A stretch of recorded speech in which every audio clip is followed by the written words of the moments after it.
Everyone, welcome to medal of success. Hope आप सब बहुत अच्छे होंगे और अच्छे से पढ़ाई कर रहे होंगे। तो आज हम फिर से आ गए हैं नए टॉपिक के साथ, जो है जॉइंट्स। तो क्या आप सोच सकते हो, अगर हमारे बॉडी में जॉइंट्स ना होते तो हम चल, बैठ या लिख भी नहीं पाते। आज के इस वीडियो में हम जॉइंट्स को इतना इजीली और क्लियर तरीके से समझेंगे कि आपके सारे डाउट्स क्रिस्टल एंड क्लियर हो जाएंगे। ये लेक्चर हर मेडिकल स्टूडेंट के लिए बहुत ज़्यादा इम्पॉर्टेंट है। तो चलिए शुरू करते हैं।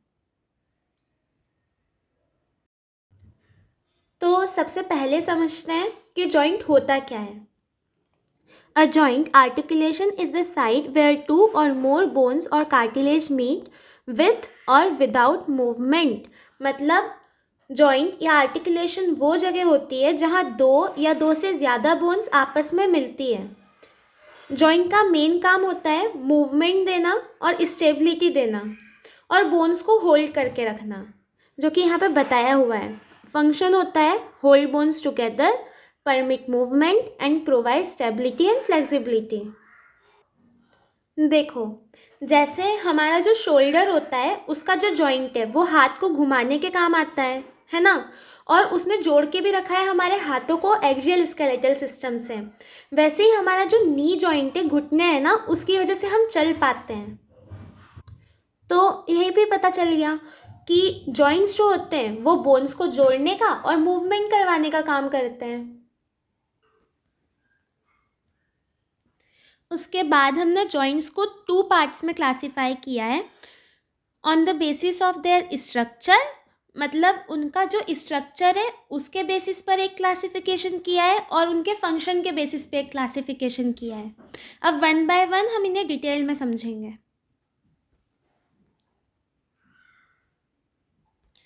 अब देखो, स्ट्रक्चर के बेसिस पे जो क्लासिफिकेशन किया है ना, वो 3 पार्ट्स में डिवाइड है।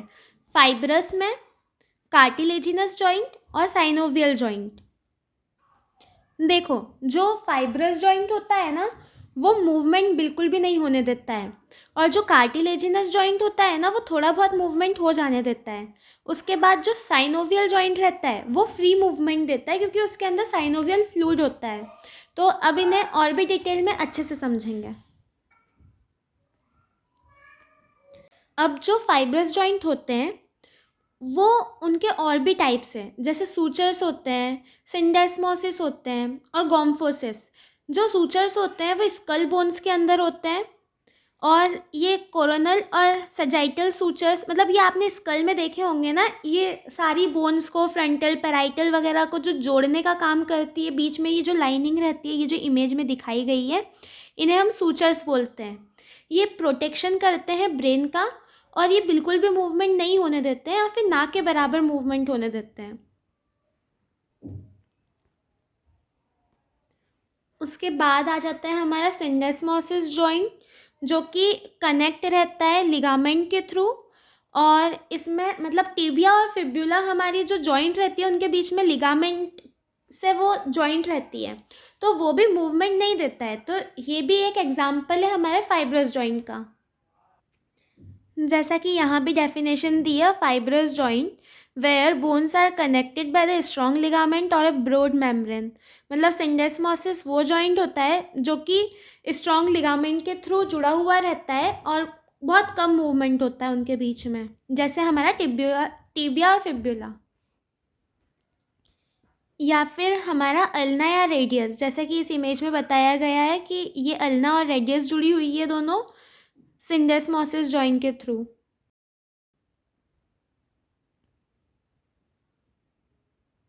उसके बाद आ जाता है हमारा गॉम्फोसिस जॉइंट। ये पैगन सॉकेट टाइप जॉइंट होता है, जो कि हमारा जो दांत होता है ना, टूथ होता है, वो एल्वियोलर सॉकेट में जिस तरह से जुड़ा हुआ होता है, उसी जॉइंट को हम गॉम्फोसिस बोलते हैं। तो अब यहाँ पे ये ट्रिक है याद करने की, SSG, जिससे एस से आ जाएगा स्कल। मतलब फाइब्रस जॉइंट में जो सूचर्स होते हैं वो स्कल में होते हैं। और उसके बाद सिंडेस्मोसिस, मतलब ये शाफ्ट, हमारे पैर या हाथ की जो शाफ्ट होती है, जो लॉन्ग बोन्स की शाफ्ट होती है, वो जुड़ी हुई होती है सिंडेस्मोसिस जॉइंट के थ्रू।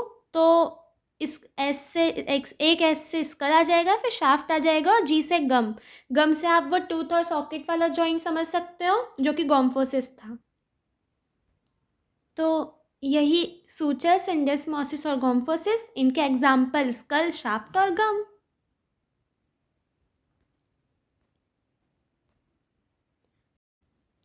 अब आ जाता है हमारा कार्टिलेजिनस जॉइंट। यहाँ पे बोन्स कार्टिलेज के थ्रू कनेक्ट होती है। ये दो पार्ट्स में डिवाइडेड है, एक है प्राइमरी कार्टिलेजिनस जॉइंट और एक है secondary cartilaginous joint. Primary cartilaginous joint को हम सिनकॉन्ड्रोसिस बोलते हैं। इसमें ना हायालिन कार्टिलेज होती है, ये टेम्परेरी जॉइंट होता है और इसके अंदर मूवमेंट नहीं होता है। इसका एग्जाम्पल है एपिफाइजियल प्लेट, जो कि एपिफाइसिस पे होती है लॉन्ग बोन्स की। ये जो दिख रही है हमें इमेज में, ये है एपिफाइजियल प्लेट। और उसके बाद कॉस्टोकॉन्ड्रल जॉइंट, मतलब ये हमारी रिब्स के वहाँ पर नहीं होता है। ये वाला जो जॉइंट है इसे हम कॉस्टोकॉन्ड्रल जॉइंट बोलते हैं, जो कि इमेज में दिख रहा है। देखो ये रहे हमारे सारे कॉस्टोकॉन्ड्रल जॉइंट और ये है हमारी एपिफाइजियल प्लेट।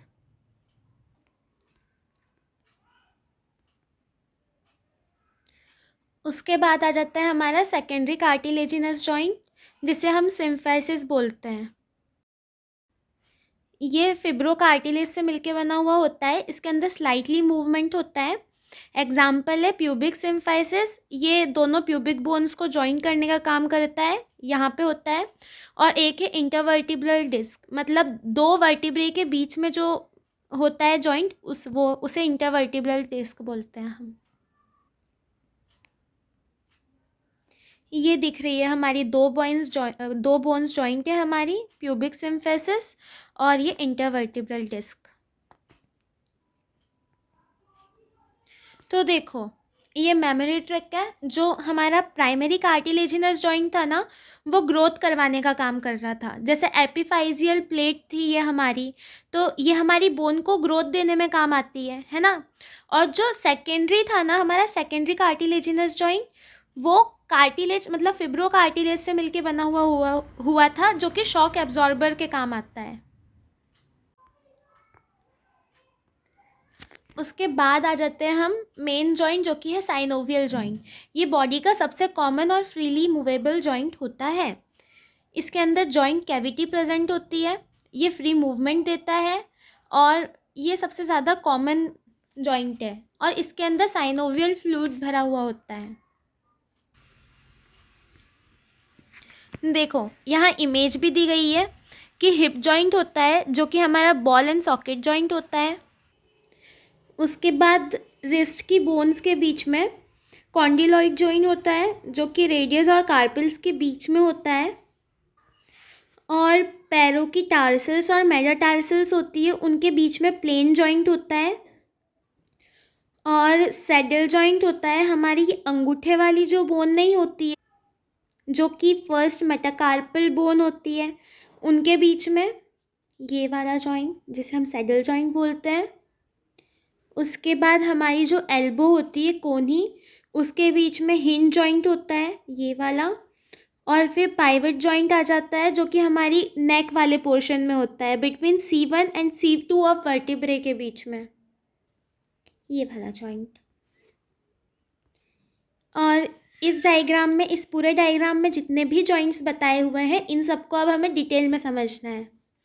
तो ये बस एक ओवरव्यू देने के लिए बस स्टार्टिंग में बता दिया, अब एक एक करके समझते हैं इनको। अब हम देखते हैं सारे के सारे कंपोनेंट्स ऑफ साइनोवियल जॉइंट्स। इसमें आर्टिकुलर कार्टिलेज होती है, जो कि जॉइंट्स के बीच में हाइलिन कार्टिलेज होती है, जिससे जॉइंट्स जुड़े हुए होते हैं।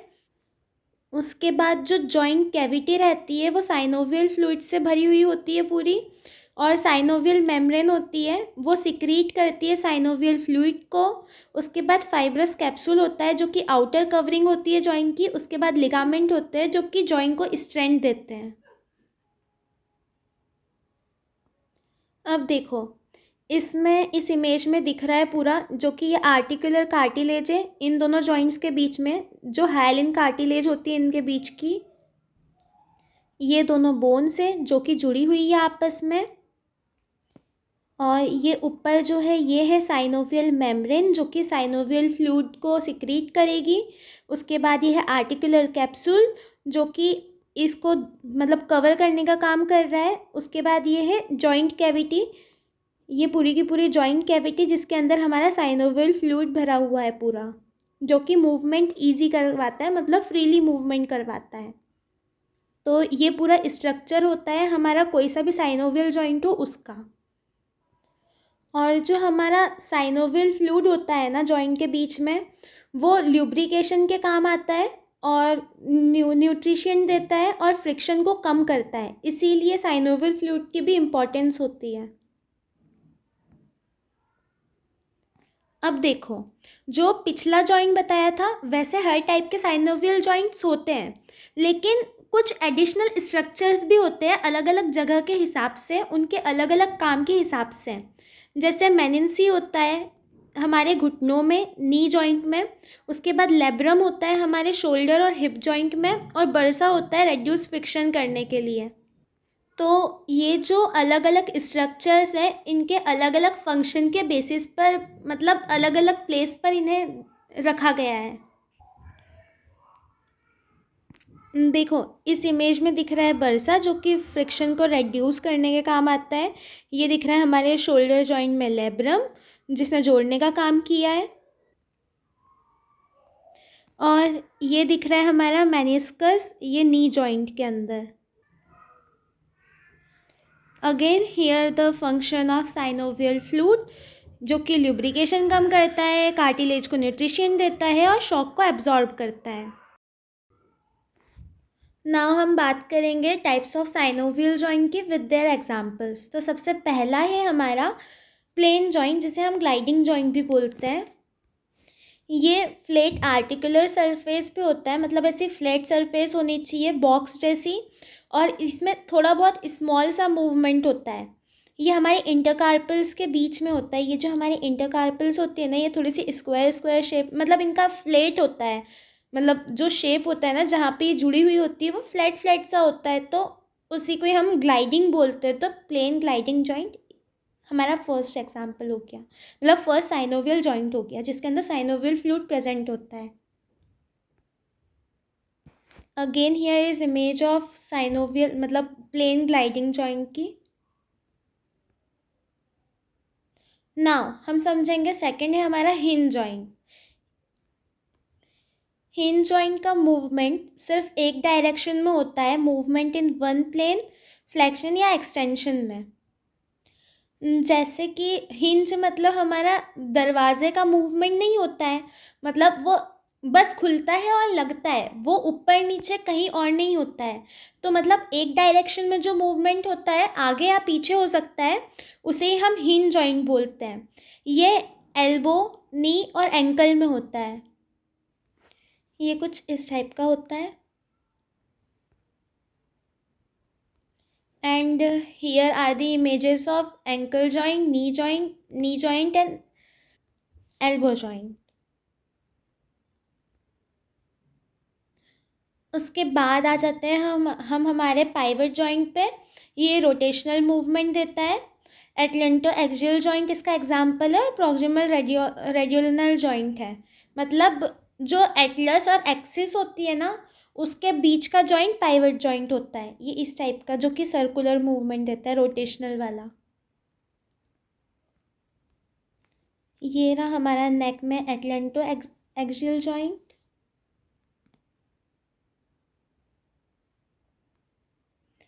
और ये रहा हमारा प्रॉक्सिमल रेडियोलनर जॉइंट, ये वाला।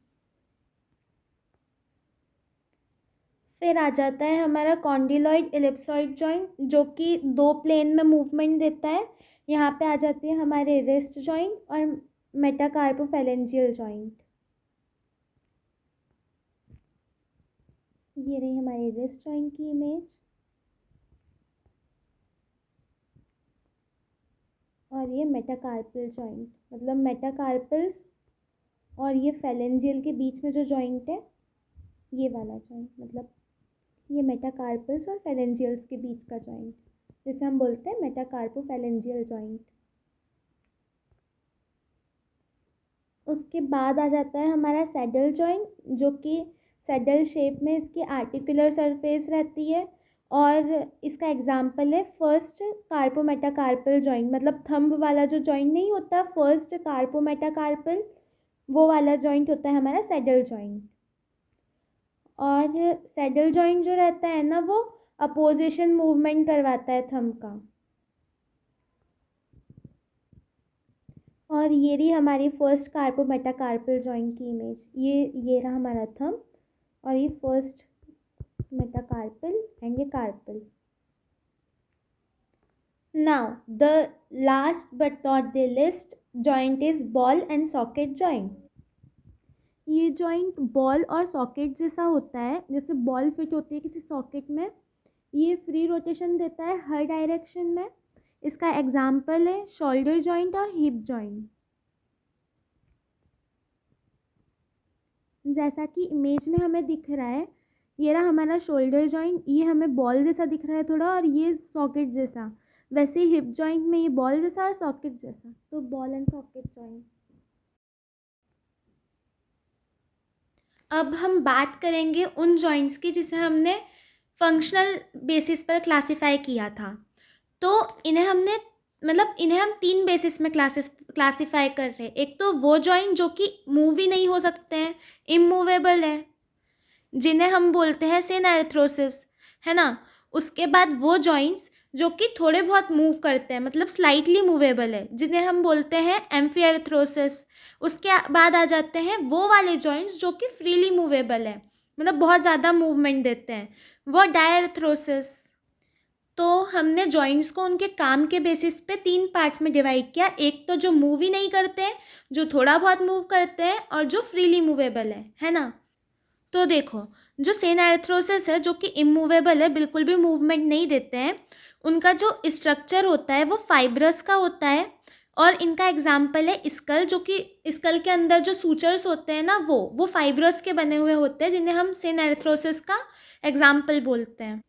उसके बाद जो थोड़ा बहुत मूवमेंट देते हैं, जिसे हम एम्फिएरिथ्रोसिस बोल रहे हैं, वो कार्टिलेजिनस जॉइंट्स होते हैं, मतलब कार्टिलेज से मिलके बने हुए होते हैं, जो कि प्यूबिक सिम्फेसिस, मतलब ये थोड़ा बहुत मूवमेंट देती है, मतलब शॉक को एब्जॉर्ब करती है। अगर थोड़ा बहुत भी इस पर प्रेशर डल गया तो ये एकदम से टूटेगा नहीं, होने देगा उतना सा प्रेशर। तो उसके बाद आ जाता है हमारा फ्रीली मूवेबल जॉइंट, जिसको हम बोलते हैं डायरेथ्रोसिस, जिसके अंदर, मतलब इस जॉइंट के अंदर साइनोवियल फ्लूइड भरा हुआ होता है, जैसे कि हमारा शोल्डर जॉइंट और हिप जॉइंट इसके एग्जाम्पल्स हैं। हो फंक्शनल बेसिस के ऊपर जो हमने क्लासीफाई किया था वो आपको अच्छे से समझ आ गया होगा। 3 पार्ट्स में क्लासीफाई किया, immovable, slightly movable and freely movable. Immovable है फाइब्रस का, और स्लाइटली मूवेबल कार्टिलेज, और जो फ्रीली मूवेबल है वो साइनोवियल फ्लूइड। ये तो कॉमन सेंस वाली बात है ना, कि अगर पूरा फ्रीली मूव कर रहा है मतलब कुछ ना कुछ फ्लूइड तो होगा, तभी वो बिल्कुल बिना किसी झंझट के मूव कर पा रहा है। उसके बाद ये भी क्लियर ही है कि सूचर्स जो है हमारे, वो हल्का सा भी मूवमेंट नहीं देते। प्यूबिक सिम्फेसिस थोड़ा बहुत मूवमेंट देती है, शोल्डर जॉइंट बहुत ज़्यादा मूवमेंट देते हैं हर डायरेक्शन में, क्योंकि बॉल एंड सॉकेट जॉइंट होता है वो। उसके बाद मूवमेंट्स एट जॉइंट्स, मतलब जॉइंट्स किस साइड मूव कर रहे हैं और किस डायरेक्शन में मूव कर रहे हैं, उनको हमने अलग अलग टर्म्स दी हुई है। तो अनेट और फिजियो का बहुत ही ज़्यादा इम्पॉर्टेंट टर्म्स है ये, जो कि सबको याद होनी चाहिए। और ऐसे कॉमन डाउट्स की वजह से ये बहुत ज़्यादा जल्दी भूल भी जाते हैं, तो अब इन्हें समझेंगे। तो सबसे पहली टर्म है हमारी फ्लेक्शन। फ्लेक्शन मतलब होता है बेंडिंग। जैसे ये है हमारा हाथ, इसे हमने आगे की साइड किया, थोड़ा बेंड किया, तो इसे हम फ्लेक्शन बोलेंगे। जैसे ये है हमारा सीधा पैर, इसे हमने घुटने से थोड़ा बेंड किया, तो इसे हम फ्लेक्शन बोलेंगे। तो फ्लेक्शन मतलब होता है बेंडिंग। और एक्सटेंशन है हमारी सेकेंड टर्म, जिसका मतलब होता है स्ट्रेटनिंग। मतलब जैसे हमने हाथ को बेंड किया था, अब इसे फिर से उसकी पोजीशन में सीधे ला देंगे, तो उसे एक्सटेंशन बोलेंगे। जैसे ये हमारा पैर हमने बेंड किया था, तो इसे हमने सीधे ला दिया, तो इसे हम एक्सटेंशन बोलेंगे। अब आ जाता है हमारा एबडक्शन एंड एडक्शन। तो देखो, जैसे एबडक्शन मतलब होता है अवे फ्रॉम मिड लाइन, यह है हमारी बॉडी। अब अगर हम हाथों को दूर लेके गए इस तरह से, मतलब ऊपर की साइड, मिड लाइन से दूर की साइड, तो वो हो जाएगा हमारा एबडक्शन। और ये हमारी बॉडी है। अगर उन्हीं हाथों को हम फिर से सीधे लेके आ गए, मतलब इस डायरेक्शन में, वापस उनकी पुरानी वाली डायरेक्शन में पीछे की साइड ले आए, तो उसे बोलेंगे एडक्शन, मतलब टूवर्ड्स मिड लाइन। और एबडक्शन मतलब अवे फ्रॉम मिड लाइन। और फिर नेक्स्ट टर्म है हमारी रोटेशन। तो हमारी जो सेंट्रल पॉइंट होता है ना, उसके अराउंड सर्कुलर मूवमेंट को हम रोटेशन बोलते हैं। उसके बाद नेक्स्ट टर्म है सर्कमडक्शन। सर्कमडक्शन मतलब एक जो पॉइंट रहेगा हमारा, वो तो स्टेशनरी रहेगा, लेकिन जो दूसरा पॉइंट रहेगा ना, वो सर्कुलर, मतलब सर्कुलर मैनर में घूमता है। जैसे आप अपने हाथों को घुमाते हैं गोल गोल, तो हमारा जो शोल्डर वाला पॉइंट है वो तो उसकी जगह है, लेकिन हमारा जो हाथ है वो ऐसे सर्कुलर मूवमेंट दे रहा है। मतलब ये है, मान लो ये है हमारा हाथ, और ये इस तरह से सर्कुलर मूवमेंट, ऐसा घूमने जैसा मूवमेंट दे रहा है ना। तो उसे हम बोलते हैं सर्कमडक्शन, जिसमें एक जो पॉइंट रहता है वो स्टेशनरी होता है और दूसरा वाला सर्कुलर मूवमेंट देता है। उसके बाद नेक्स्ट इम्पॉर्टेंट टर्म्स है हमारी प्रोनेशन एंड सुपिनेशन। तो ये फोर आर्म के लिए होती है। जब हमारा जो पाम रहता है, हथेली रहती है, वो हमारी नीचे की साइड होती है, तो उसे हम बोलते हैं प्रोनेशन। और वही जो पाम रहता है, हथेली हमारी ऊपर की साइड कर देते, तो वो सुपिनेशन। उसके बाद की टर्म्स है हमारी इन्वर्जन और इवर्जन। तो हमारे पैरों के लिए ये टर्म है, जब एंकल को हम इनसाइड मूव करते हैं, मतलब अंदर की साइड, तो वो हो जाती है हमारी इन्वर्जन। और अगर उसी एंकल को हमने आउटसाइड मूव किया है, तो वो हो जाता है हमारा इवर्जन। तो ये हमारी मस्ट नोन कॉमन टर्म्स थी फिजियो और एनेट के लिए, जो कि बहुत इम्पॉर्टेंट है, तो ये हमें सबको आनी चाहिए। अब हम समझेंगे कि जॉइंट्स के अंदर ब्लड सप्लाई कैसे होता है। तो ब्लड सप्लाई स्पेशलाइज नेटवर्क होता है आर्टरीज और स्पेशलाइज फ्लूइड्स का हमारे जॉइंट्स के अंदर, तो उनके थ्रू होता है। जहाँ पर पेरी आर्टिकुलर आर्ट्रियल एनेस्टमोसिस होती है, वेन्स होती है जो कि आर्टरीज को फॉलो कर रही होती है, और नर्व सप्लाई भी बहुत सारा होता है जो कि पेन सेंसिटिव होता है। मतलब पेन की सेंसिटिविटी उसकी वजह से पता चलती है।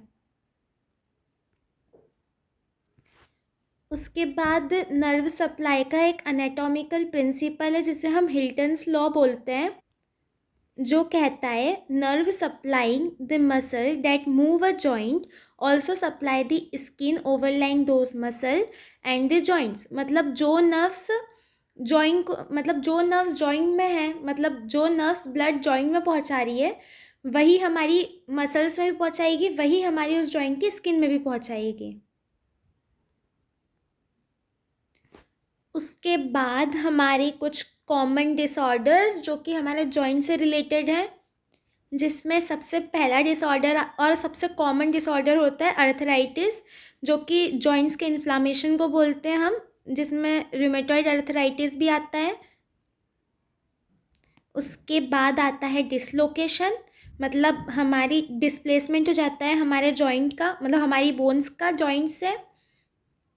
उसके बाद सबलक्सेशन, मतलब थोड़ा सा डिस्प्लेसमेंट होगा, मतलब पार्शियल डिस्प्लेसमेंट को सबलक्सेशन बोलते हैं। उसके बाद स्प्रेन, लिगामेंट की इंजरी को स्प्रेन बोलते हैं। फिर बर्साइटिस, मतलब इन्फ्लामेशन हो जाता है बर्सा जो फ्लूइड होता है उसमें। उसके बाद और अच्छे से इजी वे में समझने के लिए, जिससे और अच्छे से याद हो जाए, तो यहाँ पे हम कंपैरिजन टेबल देख लेते हैं, जिसमें डिफरेंस आएगा फाइब्रस, कार्टिलेजिनस और साइनोवियल जॉइंट का।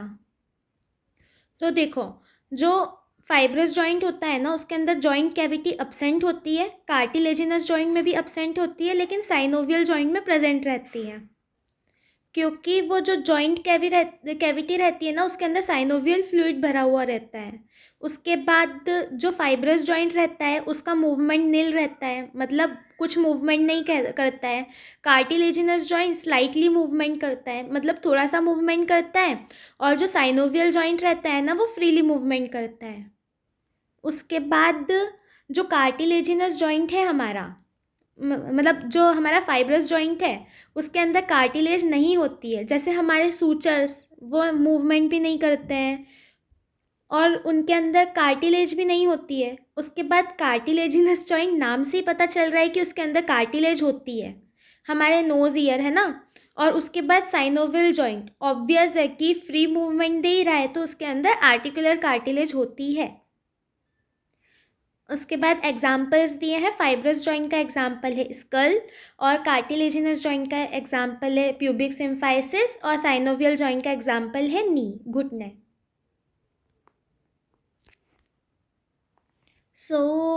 दोस्तों, आज हमने जॉइंट्स को एकदम बेसिक से लेके क्लिनिकल पॉइंट ऑफ व्यू तक समझा और पूरा की पूरा कवर कर लिया है। अगर वीडियो हेल्पफुल लगा हो तो लाइक ज़रूर करना, चैनल को सब्सक्राइब करना, प्लस बेल आइकन को भी प्रेस करना। और अगला लेक्चर हमारा होगा लिगामेंट्स पर या फिर कार्टिलेज पर। So keep learning, keep growing, tata, bye bye and take care.